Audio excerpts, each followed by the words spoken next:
મારું નામ ઉષા છે અને આ આયોજન છે અમૃત બાપા મેલડીધામ મોટી ખડોલ દ્વારા થઈ રહ્યું છે.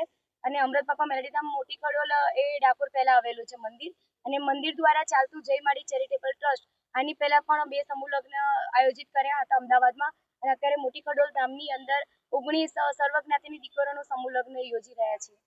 ખાસ કરીને કેટલા લોકો ભાગ લઈ રહ્યા છે અને કઈ રીતનું કર્યાવરને શું કઈ રીતનું આપવામાં આવ્યું છે, અને આ સિવાય કયા કાર્યક્રમો રાખવામાં આવેલા? અમારા ટ્રસ્ટ દ્વારા ત્રીજી વખતનું લગ્ન છે અને એમાં સર્વ જ્ઞાતિની એવી જરૂરિયાતમંદ દીકરીઓના 19 દીકરીઓના સમૂહ લગ્ન યોજી રહ્યા છે. તારીખ 12/2 એટલે કે આજના દિવસે અમે યોજી રહ્યા છીએ.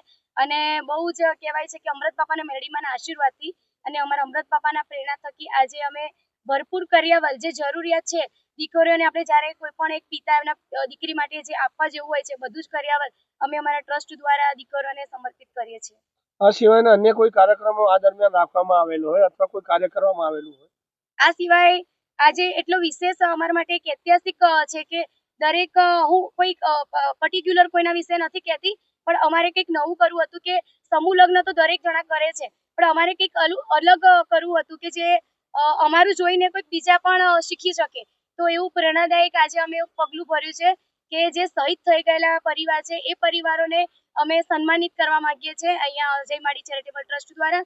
તો એ લોકોને આમંત્રિત કર્યા છે. એ ઉપરાંત આપણે રાષ્ટ્રપતિ કે એ રીતે જે એવોર્ડ પદ્મશ્રી મળેલા છે એવા મહેમાનોને અમે અહીંયા આમંત્રિત કર્યા છે અને અમારા ટ્રસ્ટ દ્વારા સન્માનિત કરવામાં આવ્યા છે. અને એ ઉપરાંત સમાજ માટે એક સારો એવો દાખલો કે સમાજ માટે સોશિયલ માટે આપણે શું કરી શકીએ, તો રક્ત શિબિરનું પણ આયોજન કરવામાં આવ્યું છે.